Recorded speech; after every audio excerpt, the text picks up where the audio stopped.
In the midst of all of this, there is John Boehner, the Republican Speaker of the House, who has not gotten any sort of ability to control his own caucus, as was demonstrated when he came up with an alternative proposal, backed away from negotiations with the president, and then couldn't even get the votes to support his own plan. John Boehner clearly is being ruined to a certain extent by the Tea Party caucus. This is that extreme right-wing band of lawmakers in the Republican Party who are simply refusing to compromise on just about anything.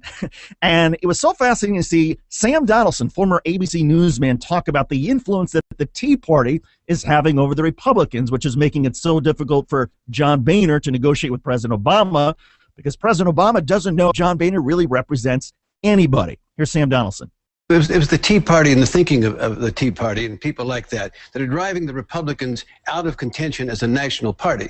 You cannot win nationally if you don't know something about the way the country's changed. And the Tea Party seems to think the country can go back 25 or 30 years. The greatest slogan that I hated during this last campaign was, "We want to take back our country." Guys, it's not your country anymore. It's our country, and you're part of it. But that thinking is going to defeat Republicans nationally if they don't get rid of it. I absolutely agree with Sam Donaldson. The Republicans helped send this country over the cliff. They're going to get blamed. They're going to get blamed for their intransigence, and it will only hurt the party even more than they're already hurting. The Republican Party is in chaos following the election. And maybe it's smart politics by Democrats, by President Obama, to wait for the Republicans to essentially implode and to be able to blame all of this chaos on them.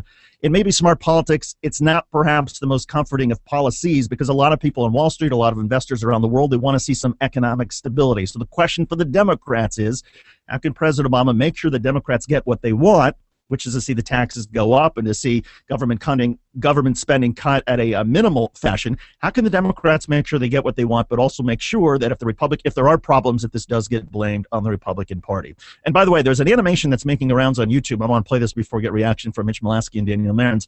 Animation that has sort of the Republican point of view, pointing out that raising taxes does not solve all of the problems. Keep in mind, this is an animation with an animated voice, but it's gotten a lot of play on YouTube. Watch and listen. Raising taxes, even as much as Obama desires, only covers 23% of the deficit. If you include all the spending proposals he has, the deficit even gets worse than it is now. Correction. I read the New York Times and Paul Krugman says the more you spend, the less your deficit gets. But the math does not add up. Correction. That is the Democrats' line. It is you Republicans who have declared war on science and math. I watch the news, so I know. So there you have the woman's voice pretending to be the Democrat there. I watch the news, so I know. And the poor Republican computer saying, but the math doesn't add up. Daniel Marins, is there a point there? Our Republicans are making it look. You can't raise enough tax revenue to deal with the overall deficit problem.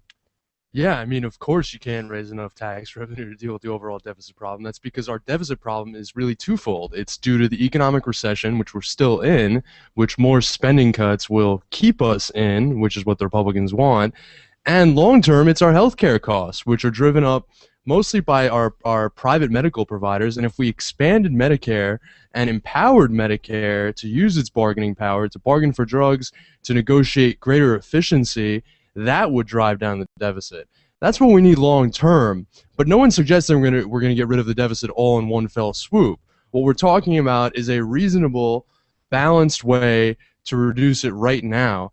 And that the best way to do that is to have the rich, who have benefited so much in the past 10 years, both in pre-tax and in after-tax income, to pay the rates that they were paying during the Clinton era.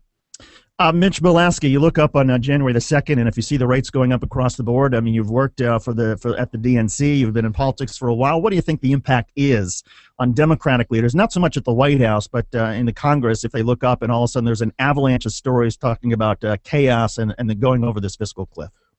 Well, I think one thing that you see already is that Democrats and progressives have been trying to downplay the idea of this being a fiscal cliff in the first place. I think they seem to say that this is a made-up issue that is of our own that is not really there, and that is something that might be more advantageous if you go over the cliff per se. That it might not. It'll trigger some short-term. People won't be happy in the short term, but long term, it sort of changes the tone in Washington, where instead of now people people will now be looking to cut taxes instead of to add taxes and to reinstate taxes is sort of what you're arguing for now. And it just will might hurt for the first sort of month or two, but after that period of time, you'll be able to reframe the discussion in Washington with the new Congress and new congressmen and congresswomen who will be entering. And it's a good reminder that if Congress does nothing right now, look, once they go back into session in January, they can always make the tax cuts retroactive. It may be a little bit confusing to the American people, but nothing really has to change in terms of how you fill out your tax returns. But we'll see. We're going to take a quick break. When we come back, we'll get the latest on the debate over gun control. You were listening and watching to React Radio.